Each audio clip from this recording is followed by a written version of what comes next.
हाँ जी, प्यारे मित्रों नमस्कार, स्वागत है आप सभी का उड़ान मास्टर क्लासेस में। आप सभी के माता-पिता को मेरा नमस्कार। जैसा कि आप सभी जानते हैं कि हम आपके लिए रिवीजन सीरीज़ ला रहे हैं, सुपर फास्ट रिवीजन, जिसमें कई सारे मित्रों के मैसेज आ रहे थे कि सर हिस्ट्री का रिवीजन ज़रूर करवा दीजिए। क्योंकि हिस्ट्री का जो पार्ट मित्रों है ना, वो बहुत बड़ा पार्ट है और मैंने आपको बहुत सारे पार्ट्स में 3-4 पार्ट्स में आपको पेड ग्रुप में भी नोट्स दिया है। तो जो हमारे पेड ग्रुप से जुड़े हुए मित्र हैं, उनसे मैं यही कहूँगा कि जो मैंने 50-50 पेज के 3 बार पेज डाले थे, उनको आप जम के रिवीजन कीजिएगा और बाकी जो कुछ रिवीजन है वो हम यहाँ से आपका करवाए दे रहे हैं। क्योंकि लास्ट टाइम पे ज़्यादा क्लासेस देना भी मुझे ज़्यादा अच्छा नहीं लगता है, क्योंकि हालाँकि क्लासेस ज़्यादा देने में मेरा ही फ़ायदा है, लेकिन फिर भी मैं नहीं चाहता कि मैं आपको ज़्यादा भ्रमित करूँ।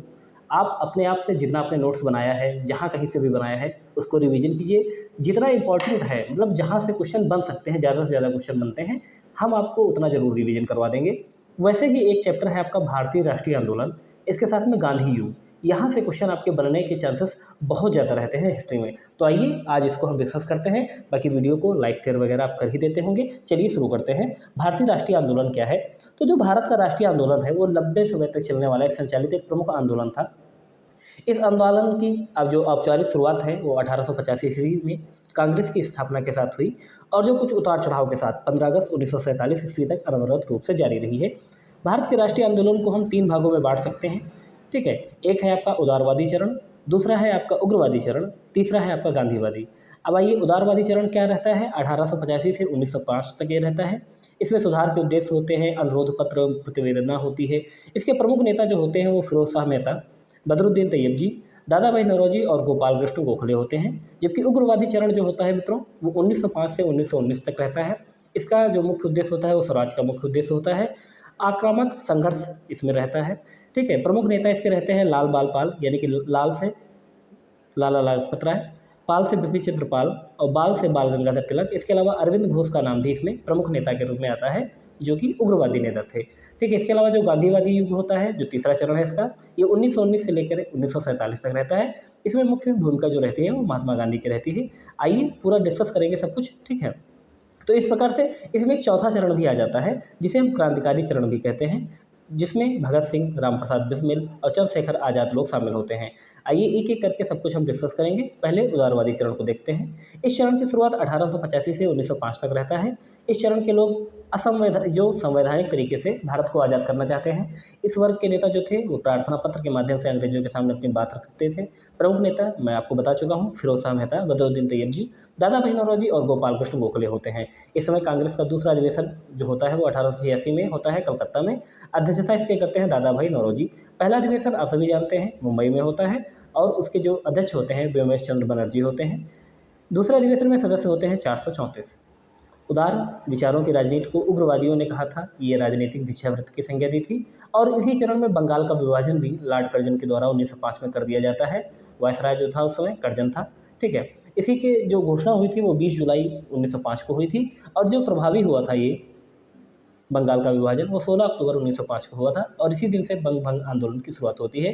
रविन्द्रनाथ टैगोर के सुझाव स्वरूप शोक दिवस मनाया जाता है 16 अक्टूबर को और राखी दिवस भी मनाया जाता है। ठीक है, और हिंदू मुस्लिम एकता के सौहार्द के रूप में ये दिवस मनाया जाता है। जो आपका बंगाल विभाजन होता है इसको रद्द किया जाता है 1911 में हार्डिंग द्वितीय के द्वारा दिल्ली दरबार में। बंगाल विभाजन का कारण क्या था? प्रशासनिक कठिनाई, पर वास्तविक कारण क्या था? राष्ट्रवाद को कमजोर करना तथा फूट डालो और राज करो की नीति अपनाना। क्योंकि आप सभी जानते हैं बंगाल को दो भागों में, एक जो भाग था वो हिंदू बहुल इलाका था, दूसरा था मुस्लिम बहुल इलाका। तो कर्जन की जो नीति थी कि आपस में इनको लड़वा दें ताकि ये लोग इतनी जल्दी स्वतंत्रता संग्राम के प्रति इतना इच्छुक ना रहें। ठीक है, और बंगाल विभाजन के विरोध में 7 अगस्त 1905 से विरोध में स्वदेशी बंग भंग आंदोलन चलाया गया था। इसी क्रम में अमार सोनार बांग्ला ये रविन्द्रनाथ टैगोर के द्वारा लिखा गया था और ये आगे चलकर बांग्लादेश का राष्ट्रगान भी बनता है। 1906 में मुस्लिम लीग का गठन होता है और 1907 में कांग्रेस का विभाजन होता है। सूरत अधिवेशन में जब होता है तो उस समय इसका विभाजन हो जाता है कांग्रेस का गरम दल और नरम दल में। गरम दल के नेता लोकमान्य बाल गंगाधर तिलक, जिनका नारा था वंदे मातरम, और नरम दल के नेता थे उस समय मोतीलाल नेहरू। अब पढ़ते हैं उग्रवादी चरण के बारे में। उग्रवादी चरण के बारे में मैं पहले ही बता चुका हूँ, 1905 से 1919 तक इनका प्रभाव ज़्यादा रहता है। प्रमुख नेता रहते हैं बाल गंगाधर तिलक, यानी कि बाल लाल पाल। ठीक है, अरविंद घोष भी इनका प्रमुख जो हैं इसमें सम्मिलित होते हैं। इन्होंने क्रांतिकारी मार्ग द्वारा स्वतंत्रता प्राप्त करने का प्रयास किया। मुख्य उद्देश्य था स्वराज की प्राप्ति। साथ ही साथ बाल गंगाधर तिलक ने 1893 में गणपति उत्सव की शुरुआत की थी और 1895 में शिवाजी महोत्सव की शुरुआत की थी मुंबई में। बाल गंगाधर तिलक ने कई पत्रिकाएं भी लिखी, जिसमें मराठा है, केसरी है, गीता रहस्य पुस्तक भी लिखी है। और बाल गंगाधर तिलक को एक उपाधि है या उपनाम है लोकमान्य बाल गंगाधर तिलक। और चिरौल ने इन्हें क्या कहा था, भारतीय अशांति का जनक भी कहा था। ठीक है। और एक चीज़ और है कि इसी बीच में एक क्रांतिकारी घटना जो हुई थी 1897 में, पहली घटना जो मानी जाती है, दो भाई थे महाराष्ट्र के पूना में, दामोदर चापेकर बंधु और बालकृष्ण चापेकर बंधु। इन दो भाइयों ने मिलकर प्लेग अधिकारी कमिश्नर मिस्टर रैंड और एस्ट दोनों की हत्या कर दी थी।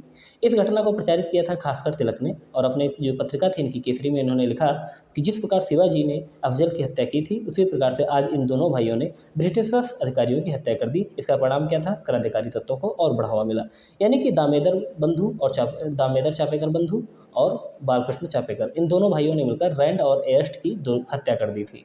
ठीक है। इसी बीच 1904 में बी डी सावरकर ने एक गुप्त सभा का गठन किया था, जिसका नाम था अभिनव भारत। कई बार पेपर में पूछी गई है कि अभिनव भारत जो गुप्त सभा थी, इसका गठन किसने किया था, तो बी डी सावरकर ने किया था। इसके अलावा अनुशीलन समिति का भी गठन किया था किसने, 1907 में वारिंद्र घोष और भूपेंद्र दत्त ने, जिसका नारा था खून के बदले खून। 1909 में मदन लाल ढींगरा ने लंदन में कर्जन वायली की हत्या कर दी। ठीक है। इसके अलावा मैडम भिकाजी कामा, जो कि पारसी महाराष्ट्रियन थी, इन्हें मदर ऑफ इंडियन रिवॉल्यूशन के नाम से भी जाना जाता है। इन्होंने 1907 में स्टुअर्ट जर्मनी में भाषण देते वक्त राष्ट्रीय तिरंगा फहराया था। इसी क्रम में 1 नवंबर 1913 को अमेरिका में सैन फ्रांसिस्को में गदर पार्टी का गठन किया लाला हरदयाल ने, और इसके अध्यक्ष थे सोहन सिंह। कामटागारू घटना, ये बहुत फेमस घटना थी। ये घटना 1914 में हुई थी। एक जापानी जहाज़ को गुरदत्त सिंह ने किराए पर लिया था। इस जहाज़ को लेकर वो हांगकांग से कनाडा जा रहे थे, जिसमें 376 यात्री यात्रा कर रहे थे। जब वे कनाडा पहुंचे तो वहां की सरकार ने भारतीय जहाज़ को प्रवेश की अनुमति नहीं दी और वहां से वापस लौटने पर विवश किया। इसी क्रम में ब्रिटिश सरकार ने घोषणा कर दी कि जहाज़ को सीधा भारत लाया जाए। नतीजा ये कि जहाज़ सीधे भारत के मेजबान बंदरगाह लाया गया, और परिणाम यह हुआ कि यात्रियों और ब्रिटिश सेना के बीच में लड़ाई होती है, जिसमें कई यात्री मारे जाते हैं।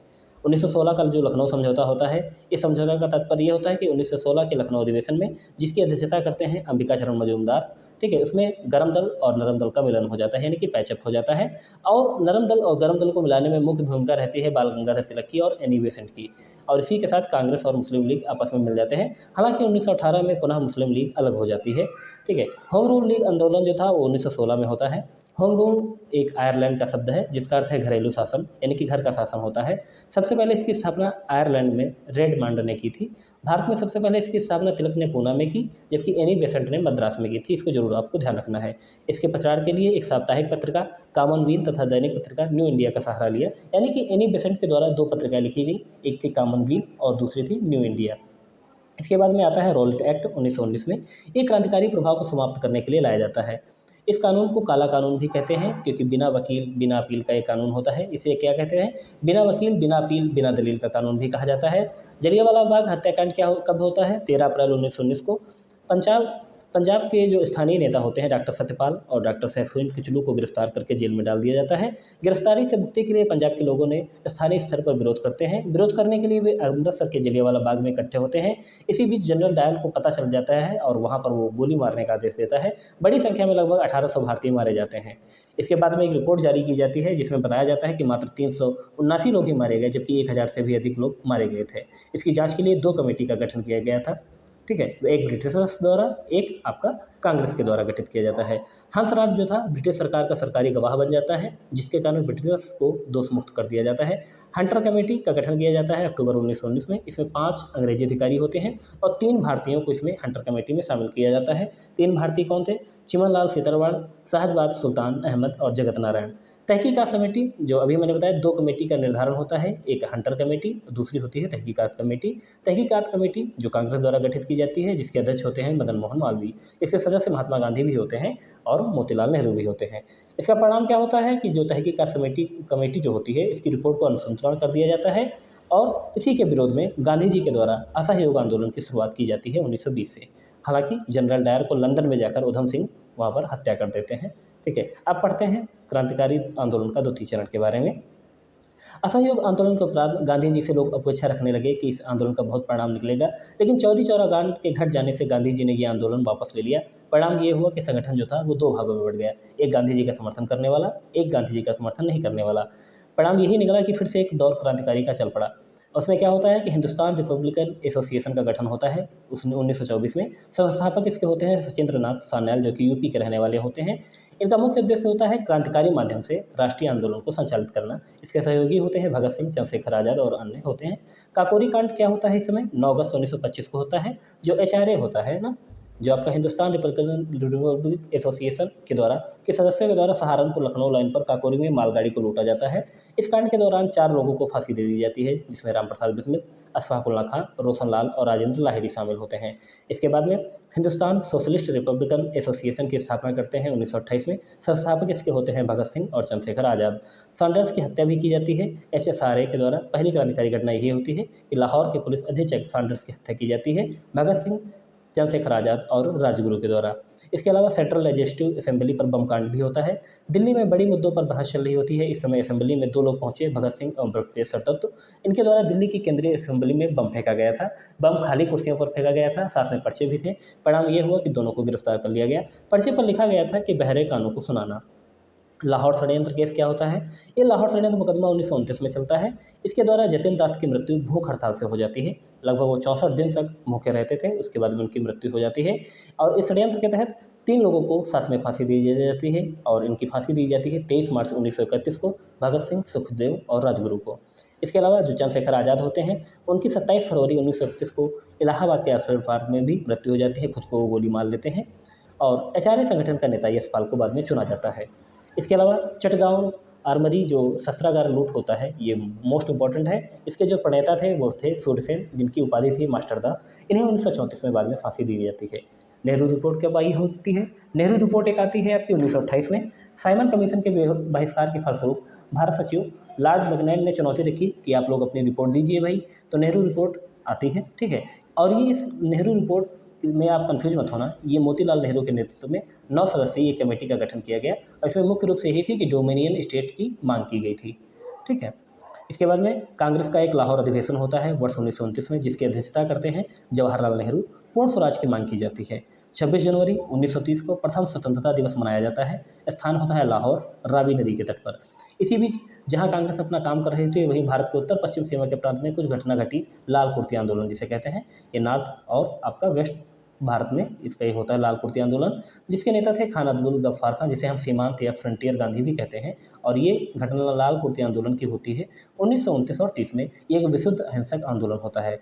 प्रांतीय चुनाव भी होते हैं 1937 में। 1935 के भारत शासन अधिनियम के तहत इसमें कराया जाता है। प्रांतों की संख्या होती है 11। 6 राज्यों में कांग्रेस को पूर्ण बहुमत मिलता है, जिसमें संयुक्त प्रांत, बिहार, उड़ीसा, मध्य प्रदेश, मुंबई और मद्रास शामिल होते हैं। 2 राज्यों में गठबंधन सरकार बनती है, पश्चिम उत्तर प्रांत में और असम में। 3 राज्यों में मुस्लिम लीग की सरकार बनती है, बंगाल, पंजाब और सिंध में। अक्टूबर 1939 में द्वितीय विश्व युद्ध के प्रश्न पर कांग्रेस मंत्रिमंडल द्वारा त्यागपत्र दे दिया जाता है और परिणाम स्वरूप 22 दिसंबर 1939 को मुस्लिम लीग ने मुक्ति दिवस मनाया होता है, ठीक है। आगे चलते हैं मित्रों, जो कुछ इंपॉर्टेंट चीज़ें हैं वो हम आपको बताते हैं। जैसे कि आज़ाद हिंद फौज है, इसका विचार जो था वो कैप्टन मोहन सिंह द्वारा था, ठीक है। इसका गठन किया था रास बिहारी बोस द्वारा 1942 में और 1943 में सुभाष चंद्र बोस के द्वारा सिंगापुर में इसका नेतृत्व किया जाता है। इसके अलावा भारतीय राष्ट्रीय आंदोलन के प्रमुख संगठन एवं पार्टी कौन थी? जैसे नरम दल था, ठीक है, गरम दल था, गदर पार्टी थी, आज़ाद हिंद फौज थे, भारतीय राष्ट्रीय कांग्रेस थे, इंडियन होम रूल और मुस्लिम लीग। अन्य प्रमुख आंदोलन थे जैसे कि असहयोग आंदोलन जो कि स्वराज की मांग को लेकर था, सविनय अवज्ञा आंदोलन, नमक सत्याग्रह, स्वदेशी आंदोलन और भारत छोड़ो आंदोलन। इन सब के बारे में हम अभी आगे चलकर सब कुछ पढ़ते हैं, ठीक है। जैसे कि मान लीजिए गरम दल। गरम दल का नारा क्या था? वंदे मातरम। इसके नेता थे लोकमान्य बाल गंगाधर तिलक। और उन्होंने क्या 1907 के सूरत अधिवेशन में गरम दल जो था, नरम दल जो अलग होते हैं ना, ठीक है, इस दल के नेता अंग्रेजों के खिलाफ थे। नरम दल को चिढ़ाने के लिए वंदे मातरम गाते थे, ठीक है। और वंदे मातरम से अंग्रेजों को भी चिढ़ होती थी और मेन चीज़ इनका ही था वंदे मातरम, ठीक है। और नरम दल में क्या होता था? इनका जो नारा था वो जनगण मन था। इनके नेता थे मोतीलाल नेहरू। और आप सभी जानते हैं नरम दल और गरम दल का विभाजन होता है 1907 में, ठीक है। इस दल के नेता जो थे वो ज़्यादातर अंग्रेजों के साथ रहते थे। नरम दल वाले अंग्रेजों के समर्थक थे और अंग्रेजों को ये गीत पसंद नहीं था। कौन सा? जनगण मन। प्रमुख नेता कौन थे? प्रमुख नेता नरम दल के फिरोज शाह मेहता, बदरुद्दीन तैयब जी, दादा भाई नौरोजी और गोपाल कृष्ण गोखले। इसके अलावा गदर पार्टी के बारे में जानते हैं। गदर पार्टी जो थी पराधीन भारत को अंग्रेजों से स्वतंत्र कराने के लिए उद्देश्य से बना एक दल था, ठीक है। इसके संस्थापक थे लाला हरदयाल। इसकी इन्होंने स्थापना की थी 25 जून 1913 को, ठीक है। और इसके अध्यक्ष थे सोहन सिंह। इसका मुख्य उद्देश्य था भारत में क्रांति लाना, जिसके लिए अंग्रेजी नियंत्रण से भारत को स्वतंत्र कराना आवश्यक था। इसके सहयोगी सदस्य थे रामचंद्र, रास बिहारी बोस, राजा महेंद्र प्रताप, अब्दुल रहमान और मैडम भिखाजी कामा। इसका प्रकाशन एक होता था युगांतर, एक साप्ताहिक पत्रिका होती थी, बाद में मासिक हो जाती है, और हिंदुस्तान गदर का प्रकाशन इसमें किया जाता था। बंगाल में क्रांतिकारी आंदोलन, यहाँ से पढ़ते हैं। बंगाल आतंकवादी आंदोलन का जो गढ़ था, यहाँ पर क्रांतिकारी विचारधारा को वारिंद्र कुमार घोष और विपेंद्र नाथ दत्त ने फैलाया। इन दोनों ने मिलकर 1906 में युगांतर नामक पत्रिका, जो समाचार पत्र था, उसका प्रकाशन किया, और इस समाचार पत्र ने क्रांति के प्रचार में सर्वाधिक योगदान दिया। और बंगाल में क्रांतिकारी आंदोलन की शुरुआत भद्रलोक समाज ने की थी। इन दोनों के सहयोग से ही 1907 में अनुशीलन समिति का गठन किया गया था, जिसका उद्देश्य था खून के बदले खून। 23 दिसंबर 1907 को ढाका के पूर्व जिलाधीश एलन की पीठ पर गोली मारी गई थी। ठीक है। और प्रफुल्ल चाकी और खुदीराम बोस ने किंग्स फोर्ड को मारने के लिए उस पर बम फेंका था, परंतु वो बच गया था। इसके फलस्वरूप क्या होता है कि चाकी जो थे, प्रफुल्ल चाकी, उन्होंने खुद को गोली मार ली थी, जबकि खुदीराम बोस को पकड़ा गया। 11 मई 1908 को फांसी दे दी गई थी। और इसके अलावा 1905 में वारिंद्र कुमार घोष ने भवानी मंदिर नामक क्रांति से संबंधित एक पुस्तक लिखी थी। पंजाब में क्रांतिकारी आंदोलन क्या हुआ था, कैसे हुआ था, ये भी देखते हैं। 1906 के प्रारंभ में ही क्रांतिकारी आंदोलन फैल गया। ये आंदोलन पंजाब सरकार के उपनिवेशीकरण विधेयक के कारण किसानों में व्यापक असंतोष व्यक्त होने के कारण किसानों द्वारा किया गया था। ये आंदोलन जल कर में वृद्धि करने के कारण हुआ था। इसके कारण लाहौर और रावलपिंडी में किसानों ने आंदोलन चलाया। लाला लाजपत राय और अजय सिंह को गिरफ्तार कर मंडले जेल में भेज दिया गया। महाराष्ट्र में क्रांतिकारी आंदोलन कैसे हुआ, तो महाराष्ट्र में क्रांतिकारी आंदोलन को उभारने का श्रेय जो तिलक के पत्र केसरी को जाता है। तिलक ने 1893 में गणपति एवं 1895 में शिवाजी उत्सव मनाना प्रारंभ किया था। महाराष्ट्र में 1893 और 1897 के बीच में प्लेग फैला था। ठीक है। अंग्रेजी सरकार ने मरहम लगाने के बजाय वहाँ पर दमन कार्य किया। अतः 20 जुलाई 1897 को प्लेग कमिश्नर आमस्ट को दो भाई, जो कि हम आपको बता चुके हैं, चापेकर बंधु ने गोली मारकर हत्या कर दी थी। इस विद्रोह में दामोदर चापेकर को पकड़कर मृत्युदंड तथा तिलक को विद्रोह भड़काने के आरोप में 18 माह का कारावास दिया गया था। महाराष्ट्र में नासिक भी क्रांतिकारी आंदोलन का गढ़ था। 1904 में विनायक दामोदर सावरकर ने अभिनव भारत नामक एक गुप्त क्रांतिकारी संगठन की स्थापना की थी। महाराष्ट्र में महत्वपूर्ण क्रांतिकारी पत्र काल का संपादन किया गया। मित्र मेला का नाम ही चलकर आगे चलकर अभिनव भारत हो गया था। इसके अलावा विदेशों में जो क्रांतिकारी आंदोलन हुआ था, तो अंग्रेजी प्रशासन के चंगुल से बचने के लिए क्रांतिकारियों ने विदेशों में रहकर भी भारत की स्वतंत्रता के लिए लड़ाई लड़ी थी, जिसमें प्रमुख था फरवरी 1905 में लंदन में श्यामजी कृष्ण वर्मा के द्वारा इंडियन होम रूल सोसाइटी की स्थापना की जाती है। वहाँ पर इनके अन्य सदस्य होते हैं हरदयाल, मदन लाल ढींगरा, विनायक दामोदर सावरकर। मदन लाल ढींगरा ने 8 जुलाई 1909 को इंडिया हाउस के राजनीतिक सहायक सर विलियम कर्जन विली की गोली मारकर हत्या कर दी। बाद में मदन लाल ढींगरा को भी फांसी दे दी जाती है। इस संस्था के द्वारा इंडियन सोशियोलॉजिस्ट मासिक पत्रिका का संपादन किया जाता है। 1913 में अनेक भारतीयों ने लाला हरदयाल के नेतृत्व में सैन फ्रांसिस्को में अमेरिका में गदर पार्टी की स्थापना की थी। इस दल के अन्य नेता थे रामचंद्र, बरकतुल्ला, रास बिहारी बोस, राजा महेंद्र प्रताप, अब्दुल रहमान और मैडम कामा। सिल्क पेपर षड्यंत्र का होता है, तो मौलवी अब्दुल्ला सिंधी द्वारा कुछ पत्र महमूद हसन को पीली सिल्क पर फारसी भाषा में लिखे गए। बाद में इन पत्रों को पकड़े जाने पर सिल्क पेपर षड्यंत्र से जाना गया। अगर पूछा जाए सिल्क पेपर षड्यंत्र किससे संबंधित था, तो मौलवी अब्दुल्ला सिंधी से संबंधित था। इसके अलावा मुस्लिम लीग की स्थापना देख लीजिए। तो आगा खां के नेतृत्व में मुसलमानों का एक दल तात्कालिक वायसराय लॉर्ड मिंटो द्वितीय से मिला। 1 अक्टूबर 1906 को शिमला में मिला। इस प्रतिनिधिमंडल ने वायसराय से अनुरोध किया कि प्रांतीय और केंद्रीय और जो स्थानीय निर्वाचन है, तो पृथक सांप्रदायिक निर्वाचन व्यवस्था मुसलमानों के लिए की जाए। इस शिष्टमंडल को भेजने के पीछे अंग्रेज उच्च अधिकारियों का हाथ था। मिंटो ने इन मांगों को पूर्ण समर्थन किया। परिणाम स्वरूप क्या हुआ कि मुस्लिम नेताओं ने ढाका के नवाब सलीमुल्लाह के नेतृत्व में 30 दिसंबर 1906 को ढाका में मुस्लिम लीग की स्थापना की। इसका मुख्य उद्देश्य था कि भारतीय मुसलमानों में ब्रिटिश सरकार के प्रति भक्ति उत्पन्न करना व भारतीय मुसलमानों के राजनीतिक व अन्य अधिकारों की रक्षा करना। इसके साथ ही एक आता है मार्ले मिंटो सुधार अधिनियम 1909। तत्कालीन जो भारत सचिव मार्ले एवं वायसराय लॉर्ड मिंटो ने सुधारों को भारतीय परिषद एक्ट 1909 पारित किया, जिसे मार्ले मिंटो सुधार कहा जाता है। इस एक्ट के अंतर्गत केंद्रीय तथा प्रांतीय विधानमंडलों के आकार एवं उनकी शक्ति में वृद्धि की गई। मुसलमानों के लिए पृथक निर्वाचन क्षेत्र एवं मताधिकार की व्यवस्था भी की गई। अंग्रेजों की यही नीति कालांतर में भारत के विभाजन का कारण बनी। कांग्रेस ने इन सुधारों का विरोध किया, जबकि कट्टरपंथी मुसलमानों ने इनका समर्थन किया था। इसके अलावा राजद्रोह सभा अधिनियम 1911 आता है। मार्ले मिंटो सुधार पर कड़ी प्रतिक्रिया व्यक्त करते हुए उग्रवादी संगठनों ने अपने क्रांतिकारी गतिविधियों को काफ़ी तेज कर दिया, जिसके परिणामस्वरूप ब्रिटिश सरकार ने 1911 में राजद्रोह सभा अधिनियम पारित कर उग्रवादी दल के नेता लाला लाजपत राय एवं अजीत सिंह को गिरफ्तार कर आंदोलन को कुचलने का प्रयास किया। दिल्ली दरबार के बारे में पढ़ते हैं। 1911 में दिल्ली में एक भव्य दरबार का आयोजन इंग्लैंड के सम्राट जॉर्ज पंचम एवं महारानी मेरी के स्वागत में किया जाता है। उस समय वायसराय होते हैं लॉर्ड हार्डिंग। विशेष में क्या होता है कि दरबार में बंगाल विभाजन को रद्द करने की घोषणा की जाती है और इसी दरबार में भारत की राजधानी को कलकत्ता से दिल्ली स्थानांतरित करने की घोषणा होती है। आंदोलन का तीसरा चरण यानी कि गांधी युग के बारे में पढ़ते हैं 1919 से लेकर 1947 तक।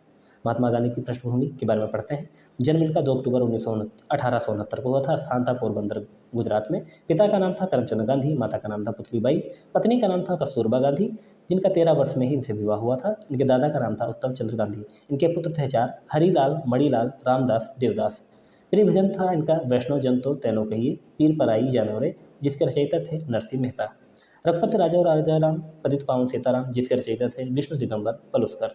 उपाधियां, बापू उनको कहा है महात्मा गांधी को सर्वप्रथम जवाहरलाल नेहरू ने, महात्मा कहा था रविन्द्रनाथ टैगोर ने, राष्ट्रपिता कहा था सुभाष चंद्र बोस ने, वन मैन बाउंड्री फोर्स कहा था लॉर्ड माउंटबेटन ने, भारत का अर्धनंगा फकीर कहा था विंस्टन चर्चिल ने। प्रसिद्ध समाचार और पुस्तकें इनकी कौन कौन सी थी? समाचार पत्र था इनका यंग इंडिया 1919 में, ये इंग्लिश में प्रकाशित होता था। नवजीवन 1919 में प्रकाशित किया गुजराती में। हरिजन 1933 में हिंदी में प्रकाशित किया। पुस्तकें इनकी थी हिंद स्वराज 1909 में गुजराती में, जहाज की एक यात्रा के दौरान इन्होंने लिखा था। सत्य के साथ मेरे प्रयोग 1925 में गुजराती भाषा में इन्होंने लिखा। इनके विचार के जो स्रोत हैं वो सविनय अवज्ञा, जो थोरो के सिविल डिसओबीडियंस के विचार से प्रेरित थे। सर्वोदय, जो जॉन रस्किन के अनटू द लास्ट विचार से प्रेरित थी। अपने सत्य संबंधी विचार ये टॉलस्टॉय की पुस्तक the kingdom of God is within you से प्रभावित थे। पढ़ाई इन्होंने कहाँ से कहाँ तक की? तो 1889 से 1991 तक ब्रिटेन रहे और इंग्लैंड से बैरिस्ट्री की। भारत ये 1891 में पहली बार लौटे थे। 1892 में ये मुस्लिम व्यापारी के आग्रह करने पर दक्षिण अफ्रीका गए और उनका मुकदमा देखने के लिए। 1893 में ये दक्षिण अफ्रीका चले जाते हैं। 1915 में ये भारत वापस लौटते हैं। दक्षिण अफ्रीका में देखा कि किस प्रकार ब्रिटिश सत्ता के सामने गोरे काले का भेद शुरू हो गया था। इनके साथ एक ट्रेन की घटना होती है कि प्रथम श्रेणी में ट्रेन की यात्रा करते हुए इन्हें जबरन उतार दिया जाता है। ये घटना डबरन से प्रेटोरिया यात्रा के क्रम में बीच में एक स्टेशन मैरिसबर्ग पर होती है। एक ब्रिटिश अधिकारी उन्हें डिब्बे से उतार देता है। ये घटना रेलकांड के नाम से ज़्यादा प्रचलित थी। 1894 में इन्होंने एक संस्था की स्थापना की, नटाल इंडियन कांग्रेस, जिन्होंने साउथ अफ्रीका में इसकी स्थापना की। 1903 में इनके द्वारा एक पत्रिका निकाली गई, द इंडियन ओपिनियन। अभी मैंने आपको करंट अफेयर में बताया था, इसकी अभी हाल ही में 120वीं वर्षगांठ मनाई गई थी इंडियन ओपिनियन अखबार की। 1904 में इन्होंने एक आश्रम की स्थापना की, फेरिक्स आश्रम, साउथ अफ्रीका में। 1906 में इन्होंने प्रथम सत्याग्रह का प्रयोग किया दक्षिण अफ्रीका में। दक्षिण अफ्रीका रहने के दौरान ही इन्होंने कई विचारकों और समाज सुधारक की किताबों को पढ़ा। बाद में आइए पढ़ते हैं गांधी युग की शुरुआत 1919 से 1947 तक। तो 9 जनवरी 1915 को गांधी जी भारत वापस आते हैं, इसलिए 9 जनवरी को प्रवासी दिवस मनाया जाता है। महात्मा गांधी के राजनीतिक गुरु होते हैं गोपाल कृष्ण गोखले। 1916 में गुजरात के अहमदाबाद में साबरमती आश्रम की स्थापना की। उस समय दौर था प्रथम विश्व युद्ध का, 1914 से लेकर 1918 तक। ब्रिटिश सरकार ने भारतीयों से बगैर सलाह लिए भारत को मित्र राष्ट्र के पक्ष में शामिल कर दिया। प्रारंभिक चरण में अंग्रेजों को सहयोग देने की नीति अपनाई गई तथा उसके माध्यम से अपने लक्ष्य को प्राप्त करने का प्रयास किया गया। इसी क्रम में महात्मा गांधी ने भारतीयों को अंग्रेजी सेना में भर्ती होने के लिए उकसाया, इसीलिए इन्हें भर्ती करने वाला सार्जेंट की भी संज्ञा मिली थी। अंग्रेजों ने इन्हें इसी से खुश होकर कैसरे हिंद की उपाधि दी। महात्मा गांधी सर्वप्रथम भारत में इन्होंने क्या किया? तो सत्याग्रह किया चंपारण में 1917 में, 3 कटिया पद्धति के विरोध में। अनशन इन्होंने सर्वप्रथम किया तो अहमदाबाद मजदूर के पक्ष में 1918 में पहली बार भूख हड़ताल का प्रयोग किया था, उसमें सफल भी हुए थे। अखिल भारतीय स्तर पर सत्याग्रह का प्रयोग रॉलेट एक्ट के विरोध में 1919 में किया। आमरण अनशन का प्रयोग इन्होंने किया सांप्रदायिक पंचायत यानी कि मैकडोनाल्ड अवार्ड के विरोध में 1932 में। खेड़ा आंदोलन जो था इनका 1918 में गुजरात में था, ये बहुत फेमस था। इसी बीच एक घटना घटती है, आप सभी जानते हैं, 1919 में रॉलेट एक्ट का पारित होना तथा इसके विरोध में जलियांवाला बाग का हत्याकांड होना। महात्मा गांधी के जो आंदोलन थे उनको मुख्य रूप से हम 4 देखते हैं, कौन कौन से हैं। जैसा कि है आपको जानते हैं, चंपारण सत्याग्रह 1917 में हुआ था, अहमदाबाद मिल मजदूरों का आंदोलन 1918 में होता है और खेड़ा का सत्याग्रह 1918 में होता है। चंपारण सत्याग्रह क्या होता है? तो ये 1917 का समय होता है, स्थान होता है बिहार का चंपारण। इसका मुद्दा होता है कि 3 नील उत्पादन की 3 कठिया पद्धति यानी कि 3/20, ये कई बार पेपर में पूछा गया है 3/20। तो गांधी जी का प्रथम सत्याग्रह भारत में था चंपारण सत्याग्रह, और इसी से जब ये सफल हुआ, जो मजदूर थे उनको विवश किया जाता था कि आप 3 भाग पर नील की खेती करें, इसी के विरोध में ये होता था और रामचंद्र शुक्ल के कहने पर ये वहाँ जाते हैं, ठीक है, और इसको ये दमन करते हैं। बुलाने वाले थे पंडित राजकुमार शुक्ल जी, ठीक है। तो राजकुमार शुक्ल के बुलाने पर ये जाते हैं बिहार, वहाँ पर ये 3 कटिया पद्धति को समाप्त करते हैं। इसी से खुश होकर रविन्द्रनाथ टैगोर ने गांधी जी को महात्मा की उपाधि दी होती है, ठीक है। अहमदाबाद मिल मजदूर आंदोलन क्या होता है? ये 1918 में होता है, स्थान होता है गुजरात, अहमदाबाद, ठीक है। इसका मुद्दा ये होता है कि प्लेग बोनस को लेकर मिल मालिकों मजदूरों के बीच में विवाद होता है और उसको आमंत्रण दिया था अनसुईया बेन ने, ठीक है, इसको थोड़ा ध्यान रखिएगा। और यहाँ पर विशेष ये है कि ये गांधी जी का पहला अनशन होता है यहाँ पर, ठीक है। खेड़ा सत्याग्रह क्या होता है? 1918 में ये भी होता है। इसमें मुद्दा ये होता है कि अकाल के बावजूद भी किसानों से ज़बरदस्ती राजस्व की वसूली की जाती है। रॉयल्टी एक्ट का पुराना नाम क्या होता है? Arsenal and revolutionary crime activist act, वर्ष 18 मार्च 1919 को ये रॉयल्टी एक्ट आता है। इस अधिनियम के अंतर्गत क्या होता है कि किसी भी भारतीय को राजद्रोहात्मक कार्यों में लिप्त होने के संदेह मात्र पर भी गिरफ्तार किया जा सकता था। ऐसे भारतीय अभियुक्तों को अपने वकीलों से संपर्क करने की भी कोई इजाज़त नहीं थी। इसे बिना अपील, बिना वकील, बिना दलील का कानून या काला कानून कहा जाता है। और गांधी जी ने इसी अधिनियम के विरोध में अखिल भारतीय स्तर पर प्रथम सत्याग्रह रॉलेट सत्याग्रह प्रारंभ किया। जलियांवाला बाग हत्याकांड अभी हम पढ़ ही चुके हैं ऊपर, ठीक है। तो इसके बारे में हाँ, ये आप ध्यान रखना कि इसी कांड के विरोध में रविन्द्रनाथ टैगोर ने अपनी सर या नाउटहुड की उपाधि त्याग दी थी। इस घटना की जांच करने के लिए लॉर्ड हंटर की अध्यक्षता में हंटर कमेटी का आयोग की स्थापना की गई थी। खिलाफत आंदोलन के बारे में पढ़ते हैं। ये 1919 से लेकर 1922 तक रहता है। नेतृत्वकर्ता पहले करते हैं, पहले इसका नेतृत्व करता होते हैं अली बंधु, जिनमें मोहम्मद अली और शौकत अली शामिल होते हैं। बाद में गांधी जी इसका नेतृत्व करते हैं और इसी आंदोलन का प्रचार करने के लिए अब्दुल कलाम आज़ाद ने अल हिलाल और कामरेड पत्रिका चलाई थी। मूल कारण ये था कि गांधी जी मुसलमानों को भी राष्ट्रीय आंदोलन में जोड़ना चाहते थे। इसमें क्या होता क्या है, खिलाफत आंदोलन में होता क्या है, ये क्यों आखिर शुरुआत हुआ? तो तुर्की के खलीफा जो पूरे विश्व भर में मुसलमानों के गुरु हुआ करते थे, उनके साथ जो अनैतिक बर्ताव ब्रिटिश सत्ता द्वारा किया जा रहा था, उसके विरोध में मुसलमानों ने भारत में खिलाफत आंदोलन की शुरुआत की थी। इस आंदोलन में गांधी जी का बहुत ही महत्वपूर्ण योगदान रहा था। अब पढ़ते हैं असहयोग आंदोलन के बारे में। तो वर्ष 1920 से लेकर 1922 तक इस समय कांग्रेस के कलकत्ता अधिवेशन में जो 12वां अधिवेशन आयोजन हो रहा था, 1920 में 2 अधिवेशन का आयोजन किया गया। एक विशेष अधिवेशन कलकत्ता में, एक वार्षिक अधिवेशन नागपुर में। विशेष अधिवेशन जो कलकत्ता में हुआ था उसमें असहयोग आंदोलन को नहीं पारित किया जा सका था, जिसके अध्यक्ष थे लाला लाजपत राय। बाद में क्या होता है, असहयोग आंदोलन पारित कर लिया जाता है और उसके अध्यक्षता होते हैं वीर राघवाचारी। प्रारंभ में मोतीलाल नेहरू, सी आर दास और एनी बेसेंट इस आंदोलन के खिलाफ थे। बाद में मोतीलाल नेहरू ने समर्थन किया और एनी बेसेंट ने भी इस आंदोलन को मूर्खतापूर्ण कार्यों के रूप में बताया था। शुरुआत में S N Banerjee, Madan Mohan Malviya, C R Das, Bipin Chandra Pal, Mohammad Ali Jinnah, Shankar Narayan, Sir Narayan और चंद्रा बरक इस प्रस्ताव के विरोधी थे। फिर भी अली बंधुओं और मोतीलाल नेहरू के समर्थन में यह प्रस्ताव कांग्रेस ने स्वीकार कर लिया। असहयोग संबंधी प्रस्ताव की मुख्य बातें क्या थी? सरकारी उपाधि एवं अवैतनिक सरकारी पदों को छोड़ दिया जाए, सरकार द्वारा आयोजित सरकारी एवं अर्ध सरकारी उत्सवों को बहिष्कार किया जाए, सरकारी स्कूलों एवं कॉलेजों का बहिष्कार किया जाए, वकीलों द्वारा न्यायालय का बहिष्कार किया जाए, आपसी विवाद पंचायती अदालतों के द्वारा निपटाया जाए, असैनिक श्रमिक व कर्मचारी वर्ग में मेसोपोटामिया में जाकर नौकरी करने से इनकार करें, विदेशी सामानों का पूर्ण रूप से बहिष्कार किया जाए। यही सबसे ज़्यादा पूछा जाता है कि असहयोग आंदोलन में क्या मुख्य रूप क्या था कि विदेशी सामानों का पूर्ण रूप से बहिष्कार। इस आंदोलन के तहत गांधी जी ने अपनी कैसरे हिंद की उपाधि लौटा दी और आंदोलन का प्रारंभ होता है 1 अगस्त 1920 से। इसी बीच चौरी चौरा कांड हो जाता है। हालांकि यहाँ पर आपको डेट लिखी है 5 फरवरी, लेकिन अब ये 5 फरवरी नहीं है क्योंकि सरकार ने, उत्तर प्रदेश सरकार ने इसकी आधिकारिक अब दे दी है 4 फरवरी 1922। स्थान गोरखपुर यूपी में होता है। इस कांड में क्या होता है कि गोरखपुर में स्थानीय निवासियों द्वारा एक थानेदार सहित 21 सिपाहियों को थाने के अंदर बंद करके आग लगा दी जाती है, ठीक है। और इसमें मृत्यु हो जाने के कारण गांधी जी क्या करते हैं, इस आंदोलन को हिंसात्मक आंदोलन के रूप में बताते हैं और 11 फरवरी 1922 को ये समाप्त करने की घोषणा कर देते हैं, ठीक है। इसे वापस लेने के बाद भारतीय राजनेताओं ने काफ़ी आलोचना की और सुभाष चंद्र बोस ने कहा कि ये तो एक राष्ट्रीय संकट था। गांधी जी के इस फैसले से असंतुष्ट होकर कुछ नेताओं ने अलग अलग पार्टी की स्थापना की, जिसमें प्रमुख थी स्वराज पार्टी। इसकी स्थापना मार्च 1923 में की गई। स्थान इलाहाबाद में। सचिव थे मोतीलाल नेहरू और इसके स्वराज पार्टी के गठनकर्ता थे सी आर दास यानी कि चित्तरंजन दास और मोतीलाल नेहरू। संस्थापक इसके थे चित्तरंजन दास, ठीक है। उद्देश्य था कि विधान परिषदों के चुनाव में भाग लेना। इस पार्टी ने भारत को स्वराज की प्राप्ति में सहयोग देना एवं ब्रिटिश साम्राज्यवादी व्यवस्था को समाप्त करने का अपना लक्ष्य बनाया। 1923 के चुनाव में स्वराज दल को मध्य प्रांत में पूर्ण बहुमत, बंगाल, यूपी, बम्बई में प्रधानता व केंद्रीय विधानमंडल में 145 में से 48 स्थान प्राप्त हुए थे।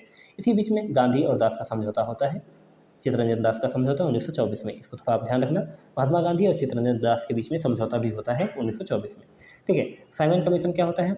तो वर्ष 1919 में जो होता है, उद्देश्य क्या होता है? 1919 के जो चेम्स फोर्ड सुधार अधिनियम का मूल्यांकन करने के लिए साइमन कमीशन का गठन किया जाता है। इसमें सदस्यों की संख्या होती है 7, ठीक है। और आयोग में सदस्यों की संख्या 7 होती है, जो कि सब के सब ब्रिटिश सदस्य होते हैं और यही बात भारतीयों के द्वारा इसके विरोध किए जाने का कारण बना था। नारा था Simon commission go back, Lala Lajpat Rai के द्वारा दिया गया। इसकी घोषणा होती है साइमन कमीशन की 8 नवंबर 1927 को। इसके सचिव होते हैं लॉर्ड बर्कनहेड। साइमन आयोग जो भारत पहुंचता है 3 फरवरी 1928 को। लाहौर में साइमन आयोग के विरोध प्रदर्शन के दौरान हुए लाठीचार्ज में लाला लाजपत राय बुरी तरह से घायल हो जाते हैं।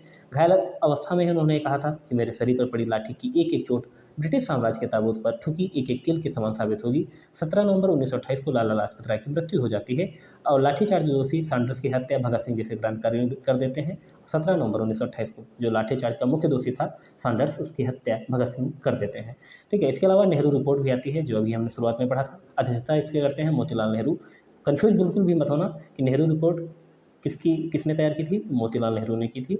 इसका उद्देश्य था कि ब्रिटिशों के द्वारा भारतीय जो संविधान बनाने की चुनौती दी गई थी भारतीयों को, तो ये स्वीकार कर ली गई थी और नेहरू रिपोर्ट में ये सब बातें बताई गई थी।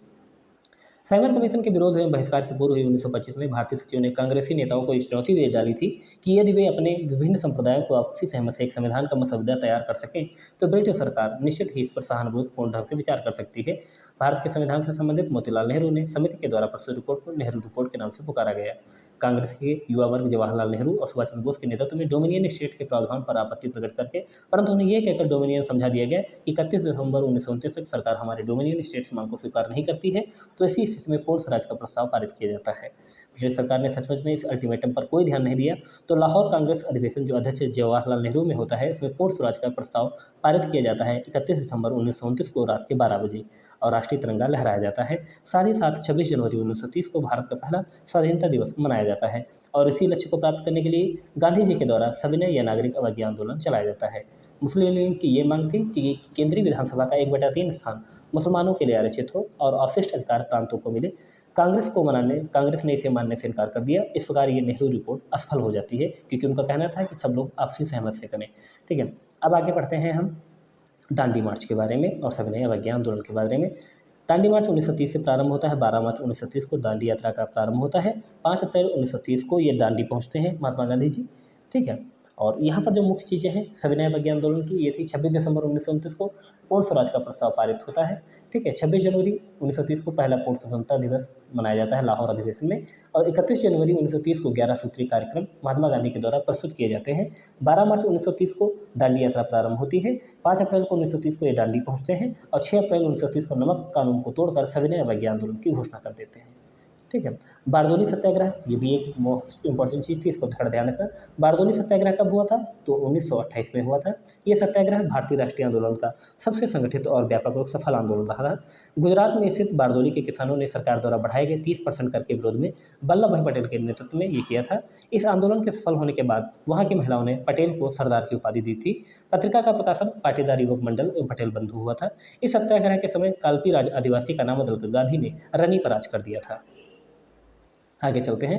पूर्ण स्वराज दिवस अभी हमने पढ़ाई है पीछे कि वर्ष 26 जनवरी 1930 को पूर्ण स्वराज दिवस मनाया जाता है कांग्रेस के लाहौर अधिवेशन में, जिसकी अध्यक्षता करते हैं जवाहरलाल नेहरू। स्थान होता है लाहौर, रावी नदी के तट पर। लक्ष्य होता है पूर्ण स्वराज घोषित 31 दिसंबर 1929 को रात में 12 बजे अपार जनसमूह के मध्य में नवग्रहित तिरंगे झंडे को अपनाया जाता है। नेहरू ने कहा कि ब्रिटिश सत्ता के सामने अब अधिक झुकना मनुष्य और ईश्वर दोनों के विरुद्ध है, अपराध है। प्रथम स्वतंत्रता दिवस 26 जनवरी 1930 को मनाते हैं।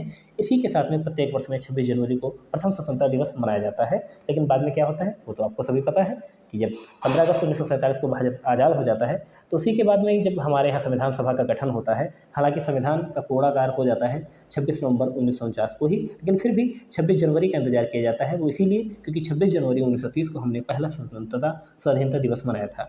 गांधी इरविन समझौता भी पढ़ लेते हैं। गांधी इरविन समझौता कब हुआ था, तो 5 अप्रैल 1931 को हुआ था। इसका अन्य नाम दिल्ली पैक्ट भी है।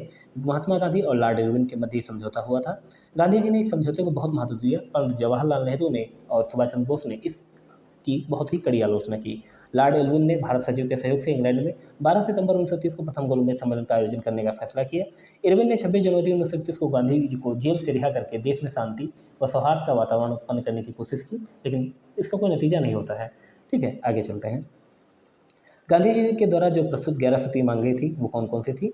गांधी जी ने इरविन एवं रैमजे मैकडोनाल्ड के सम्मुख 31 जनवरी 1930 को 11 सूत्री प्रस्ताव रखी, जो इस प्रकार है कि विनिमय दर में कमी 1 शिलिंग से 4 पैसों। हालांकि इसको आपको ध्यान देने की जरूरत नहीं, बस 11 सूत्री मांगे कि आप पढ़ सकते हैं। लेकिन गांधी जी के द्वारा इस मांग पर कोई सकारात्मक रुख नहीं अपनाया जाता है। फलतः क्या होता है, 14 फरवरी 1930 को साबरमती में कांग्रेस के एक बैठक में गांधी जी के नेतृत्व में सविनय अवज्ञा आंदोलन चलाने का निश्चय किया जाता है। ठीक है। सविनय अवज्ञा आंदोलन कब से कब प्रारंभ होता है? 1930-31 में प्रारंभ होता है। इसका मुख्य कारण क्या होता है? साइमन कमीशन की असफलता, नेहरू रिपोर्ट को स्वीकार किया जाना, कांग्रेस का लाहौर अधिवेशन में पारित किए गए पूर्ण स्वराज के प्रस्ताव से घटनाओं का क्रम काफ़ी तेज हो गया था और गांधी जी के 11 सूत्री मांगों पर सुगमता से कोई विचार न करना सविनय अवज्ञा आंदोलन का प्रमुख कारण बना। शुरुआत इसकी होती है 6 अप्रैल 1930 को। आंदोलन का कार्यक्रम क्या होता है कि नमक कानून का उल्लंघन कर स्वयं द्वारा नमक बनाया जाए, सरकारी सेवाओं, अदालतों, शिक्षा केंद्र, उपाधियों का बहिष्कार किया जाए, महिलाएं स्वयं शराब, अफीम एवं विदेशी कपड़ों की दुकानों पर जाकर धरना दें, समस्त विदेशी वस्तुओं का बहिष्कार करते हुए उन्हें जला दिया जाए, कर अदायगी को रोका जाए। इस मांग को पूरा न होने के कारण गांधी जी ने दांडी मार्च आंदोलन चलाया। दांडी यात्रा आप सभी जानते हैं कि 12 मार्च 1930 को प्रारंभ होती है। गांधी जी अपने 79 समर्थकों के साथ साबरमती आश्रम से 385 किलोमीटर दूर स्थित दांडी के लिए प्रस्थान करते हैं। लगभग 24 दिन के बाद 6 अप्रैल 1930 को दांडी पहुंचकर गांधी जी ने समुद्र तट पर नमक कानून को तोड़ा। इसी बीच में क्या होता है कि उत्तर पश्चिम सीमा प्रांत में खान अब्दुल गफ्फार खान के नेतृत्व में खुदाई खिदमतकार संगठन के सदस्यों ने भी सरकार का विरोध किया होता है। नमक कानून के भंग होने के बाद में ही सारे भारत में सविनय अवज्ञा आंदोलन प्रारंभ हो जाता है। गांधी जी के दांडी यात्रा के बारे में सुभाष चंद्र बोस ने लिखा कि गांधी जी की यात्रा मार्च की तुलना को इल्वा से लौटने पर नेपोलियन की पेरिस मार्च और राजनीतिक सत्ता प्राप्त करने के लिए मुसोलिनी के रोम मार्च से की जा सकती है। इस आंदोलन में महिलाओं की भूमिका ज़्यादा थी। इस कारण आंदोलन के कारण ब्रिटिश सत्ता झल्ला गई और 5 मार्च 1930 को गांधी जी को गिरफ्तार कर लेती है। 5 मई को, ठीक है, यहाँ पर 5 मई होगा, ठीक है, 5 मई 1930 को गांधी जी को गिरफ्तार कर लिया जाता है। आंदोलन की प्रचंडता का एहसास कर भारतीय वायसराय लॉर्ड इरविन ने गांधी जी से समझौता करना चाहा, जिसे गांधी इरविन के दिल्ली समझौता के नाम से जाना जाता है। अब थोड़ा देख लेते हैं गोलमेज सम्मेलन के बारे में। तो नमक यात्रा के दौरान कारण ही अंग्रेजों को एहसास हुआ कि अब उनका राज बहुत दिन तक नहीं टिक सकेगा। उन्होंने भारतीयों को सत्ता में हिस्सा देना पड़ेगा। इस लक्ष्य को ध्यान में रखते हुए ब्रिटिश सरकार ने लंदन में गोलमेज सम्मेलनों का आयोजन शुरू किया। प्रथम गोलमेज सम्मेलन कब होता है? आयोजन का वर्ष होता है 12 सितंबर 1930, स्थान होता है लंदन। तत्कालीन ब्रिटिश सम्राट होते हैं जॉर्ज पंचम, प्रधानमंत्री होते हैं रैमजे मैकडोनाल्ड, इसकी अध्यक्षता कर रहे होते हैं। इस सम्मेलन में भारतीय नरेश, हरिजन, सिख, मुसलमान, हिंदू, ईसाई, जमींदार, मजदूर, संघवाड़ी संघ के प्रतिनिधियों के रूप में डॉक्टर भीमराव अम्बेडकर जाते हैं, तेज बहादुर सप्रू जाते हैं, मोहम्मद अली जिन्ना एवं मोहम्मद अली शामिल होते हैं। कांग्रेस ने इस सम्मेलन में भाग नहीं लिया था। कारण क्या था? सविनय अवज्ञा आंदोलन। द्वितीय गोलमेज सम्मेलन क्या होता है? यह होता है 7 दिसंबर 1931 को, स्थान होता है लंदन। पीएम वही होते हैं रैमजे मैकडोनाल्ड। गांधी जी 12 सितंबर को इंग्लैंड पहुंचे। गांधी जी एकमात्र प्रतिनिधि थे, इसमें कांग्रेस ने भाग लिया। एनी बेसेंट ने सम्मेलन में शामिल होकर भारतीय महिलाओं का प्रतिनिधित्व किया था। इसके तहत ही गांधी इरविन समझौता होता है, ठीक है। बाद में क्या होता है, इसमें ऐसी कोई वैसी जानकारी बात नहीं थी कि कुछ इसका निर्णय सामने नहीं आ पाता है। तो 1 दिसंबर 1931 को द्वितीय गोलमेज सम्मेलन समाप्त हो जाता है, कुछ इसका निर्णय नहीं आता है। वहाँ से वापस लौटने पर सविनय अवज्ञा आंदोलन की पुनः शुरुआत की जाती है, लेकिन इसका नतीजा नहीं हो पाता है ना कि एक बार में आप कोई आंदोलन शुरू करें, फिर उसको बंद कर दें, फिर उसके बाद में शुरुआत करें, तो ऐसा कुछ हो नहीं पाता सही से। तो दूसरी बार ये आंदोलन जब शुरुआत करते हैं महात्मा गांधी 3 जनवरी 1932 को, तो लोगों में आंदोलन के प्रति वैसा उत्साह नहीं रह जाता है। बाद में गांधी जी सविनय अवज्ञा आंदोलन को बंद कर देते हैं 7 अप्रैल 1934 को। सुभाष चंद्र बोस और सरदार पटेल ने गांधी जी की इसी कृत्य के लिए इनकी आलोचना की। गांधी जी ने और कहा कि गांधी जी ने पिछले 13 वर्ष की मेहनत और कुर्बानियों पर पानी फेर दिया। इसके कारण गांधी जी कुछ दिनों के लिए कांग्रेस से अलग भी हो जाते हैं। हालांकि बाद में एक तीसरा गोलमेज सम्मेलन भी होता है 17 नवंबर 1932 को, लंदन में होता है। पीएम होते हैं वही रैमजे मैकडोनाल्ड। कांग्रेस ने इसमें भाग नहीं लेता है, यानी कि कांग्रेस ने केवल द्वितीय गोलमेज सम्मेलन में भाग लिया होता है। 24 दिसंबर 1932 को बिना किसी निर्णय के भी ये सम्मेलन समाप्त हो जाता है। भारत की ओर से भीमराव अम्बेडकर ऐसे व्यक्ति रहे जिन्होंने दलितों का प्रतिनिधित्व करते हुए तीनों सम्मेलन में भाग लिया और तीनों सम्मेलन के दौरान ब्रिटिश के पीएम होते हैं रैमजे मैकडोनाल्ड। साम्प्रदायिक निर्णय एक आता है। ब्रिटिश प्रधानमंत्री रैमजे मैकडोनाल्ड ने 16 अगस्त 1932 को सांप्रदायिक निर्णय प्रस्तुत किया। इस निर्णय के प्रमुख प्रावधान निम्न थे कि प्रांतीय व्यवस्था सभाओं को सदस्य संख्या दोगुना करते हुए की योजना की जाए। मुसलमानों, सिखों एवं भारतीय ईसाइयों के साथ हरिजनों के लिए भी हिंदुओं से अलग निर्वाचन और प्रतिनिधित्व की व्यवस्था की जाए, ठीक है। तो भारत के राष्ट्रीय आंदोलन को कमजोर करने के उद्देश्य से ही ब्रिटिश सरकार ने हरिजनों को हिंदुओं से पृथक निर्वाचन करने का अधिकार प्रदान किया। इसके बाद में ही होता है पूना समझौता पैक्ट। यह होता है वर्ष 26 सितंबर 1932 को, गांधी जी और अम्बेडकर के बीच में, स्थान होता है पूना। सांप्रदायिक निर्णय के समय गांधी जी जेल में ही होते हैं और 20 सितंबर 1932 को गांधी जी ने जेल में ही आमरण अनशन शुरू किया। अनशन के कारण उनका स्वास्थ्य काफी तेजी से गिरने लगा। मदन मोहन मालवीय, डॉक्टर राजेंद्र प्रसाद, पुरुषोत्तम दास, राजगोपालाचारी के प्रयासों से गांधी जी और बी आर अम्बेडकर के मध्य 26 सितंबर 1932 को एक समझौता होता है, जिसे पूना समझौता के नाम से जाना जाता है। इस समझौते में क्या होता है कि अम्बेडकर ने हरिजनों के पृथक प्रतिनिधित्व की मांग को वापस ले लेते हैं। बदले में संयुक्त निर्वाचन को इस सिद्धांत को स्वीकारा जाता है। हरिजनों के लिए सुरक्षित 75 स्थानों को बढ़ाकर 148 कर दिया जाता है। भारतीय शासन अधिनियम 1932 आता है। इसमें 14 भाग होते हैं, 381 धाराएँ होती हैं, 10 अनुसूचियाँ होती हैं। इसमें प्रस्तावना का अभाव था, इसलिए 1919 के अधिनियम के तहत जो प्रस्तावना आई थी को इसके साथ में जोड़ दिया जाता है। अखिल भारतीय संघ की व्यवस्था थी। यह संघ 11 ब्रिटिश प्रांतों, 6 चीफ मिनिस्टरों के क्षेत्रों और देशी रियासतों से मिलकर बना था। 1935 के भारतीय शासन अधिनियम ने द्वैध शासन को केंद्रीय स्तर पर लागू करने और आंशिक उत्तरदायी शासनों की स्थापना करने का प्रावधान किया। विषयों के विभाजन में 3 सूचियाँ बनाई गई। संघीय सूची में 59 विषय थे, प्रांतीय सूची में 64 विषय थे, समवर्ती सूची में 36 विषय थे। ठीक है। जवाहरलाल नेहरू ने इसे गुलामी का अधिकार कहा और ये कहा कि एक कार तो है जिसमें ब्रेक तो है पर इंजन नहीं है। इसमें 2 सदन बनाए जाते हैं, एक संघीय विधानसभा, एक संघीय सभा। निम्न सदन में सदस्य संख्या 375 में 250 होती है आपकी ऐसे निर्वाचन में, 375 में 250 होती है निर्वाचन से, और देशी रियासतों से 125 लोग शामिल होते हैं। उच्च सदन में 260 में होते हैं 156 का निर्वाचन और देशी रियासतों से 104। 1937 के चुनाव होते हैं बाद में। भारत सरकार अधिनियम 1935 के द्वारा भारतीयों को प्रांतीय शासन प्रबंध का अधिकार मिल जाता है। परिणाम स्वरूप 1937 में प्रांतीय विधानसभा का चुनाव होता है। कांग्रेस को संयुक्त प्रांत अभ्यास MP, बरार, उड़ीसा, बिहार में पूर्ण बहुमत प्राप्त होता है। केंद्रीय व्यवस्थापिका सभा में सबसे बड़े दल के रूप में बाहर निकल कर आती है। 8 प्रांतों में कांग्रेस की सरकार बनती है। सिंध और उत्तर पश्चिम सीमा प्रांत शासन में मिला जुला मंत्रिमंडल बनता है। इसी बीच मुस्लिम लीग ने यह प्रचार करना प्रारंभ किया कि मुसलमानों का हित कांग्रेस के हक में सुरक्षित नहीं है। इसी बीच में क्या होता है, 1939 में द्वितीय विश्व युद्ध का प्रारंभ होता है। वायसराय लिथगो ने भारतीय विधानमंडल की सहमति के बिना ही भारत को युद्ध में शामिल कर दिया, साथ में ही देश में आपातकाल की घोषणा कर दी। कांग्रेस कार्यकारी समिति ने युद्ध के उद्देश्यों के करने की मांग की और ये भी मांग रखी कि युद्ध के बाद में भारत को स्वतंत्र कर दिया जाए। सरकार ने इस मांग की उपेक्षा की। परिणामतः कांग्रेस कार्यकारिणी के आदेश पर 15 नवंबर 1939 को प्रांतीय कांग्रेस मंत्रिमंडलों ने इस्तीफा दे दिया। कांग्रेस मंत्रिमंडल के त्यागपत्र दिए जाने के बाद में मुस्लिम लीग ने 22 दिसंबर 1939 को मुक्ति दिवस मनाते हैं। व्यक्तिगत सत्याग्रह क्या होता है, तो महात्मा गांधी ने 17 अक्टूबर 1940 को व्यक्तिगत सत्याग्रह आंदोलन शुरू किया। इस आंदोलन के प्रथम सत्याग्रही थे विनोबा भावे, जिन्होंने ये शुरू किया। दूसरे सत्याग्रही थे जवाहरलाल नेहरू। 17 दिसंबर 1940 को इसे स्थगित कर दिया जाता है। यह एक तरफ से व्यक्तिगत स्वतंत्रता और आंदोलन था। दिल्ली चलो आंदोलन भी इसे कहा जाता है। उद्देश्य क्या था कि ब्रिटिश सरकार के उस दावे को खोखला करना कि भारत की जनता द्वितीय विश्व युद्ध में सरकार के साथ है। भारत छोड़ो आंदोलन वर्ष होता है 1942। द्वितीय विश्व युद्ध का समय होता है 1939 से लेकर 1945 तक, आप सभी जानते हैं द्वितीय विश्व युद्ध चलता है। इसी बीच क्रिप्स में ही आता है। ठीक है। अगस्त क्रांति भी इसे कहा जाता है। शुरुआत होती है इस भारत छोड़ो आंदोलन की 8 अगस्त 1942 को मुंबई से। भारत छोड़ो आंदोलन और अगस्त क्रांति भारतीय स्वतंत्रता आंदोलन की अंतिम महान लड़ाई थी, जिसने ब्रिटिश शासन की नींव को हिलाकर रख दिया। क्रिप्स मिशन के खाली हाथ भारत से वापस जाने पर भारतीयों को अपने चले जाने का एहसास हुआ। दूसरी ओर द्वितीय विश्व युद्ध के कारण परिस्थितियां अत्यंत गंभीर होती जा रही होती हैं। जापान सफलतापूर्वक सिंगापुर, मलाया, वर्मा पर कब्जा कर भारत की ओर बढ़ रहा होता है। दूसरी ओर युद्ध के कारण तमाम वस्तुओं के दाम बेतहाशा बढ़ रहे थे, जिससे अंग्रेजी सत्ता के खिलाफ भारतीय जनमानस में असंतोष व्याप्त होने लगा था।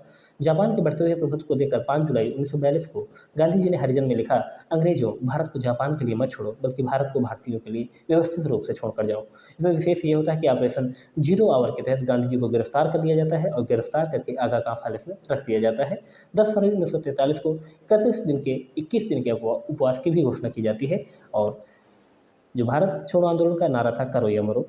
ठीक है। हालांकि कई सारी चीज़ें होने के बावजूद में फिर धीरे धीरे सब चीज़ें आगे बढ़ती हैं। हालांकि उन सब के बारे में हम और भी आपसे धीरे धीरे चर्चा करेंगे। और महात्मा गांधी की मृत्यु हो जाती है बाद में 30 जनवरी 1948 को नाथूराम गोडसे के द्वारा। तो कुछ चीज़ें जो हमने आपको एक कहानी के तौर पर इसमें आपको बताने की कोशिश की है। तो उम्मीद करते हैं कि आपको ये वीडियो जरूर पसंद आया होगा। थोड़ा इसको कहानी के तौर पर सुन लीजिएगा, देख लीजिएगा और ये वीडियो आपको जरूर पसंद आया होगा। और कल हम आपके लिए बहुत जल्द एक इंपॉर्टेंट चीज़ें हम आपके लिए लेकर आते रहेंगे। बस अपना प्यार और सहयोग ऐसे ही बनाए रखें। धन्यवाद मित्रों।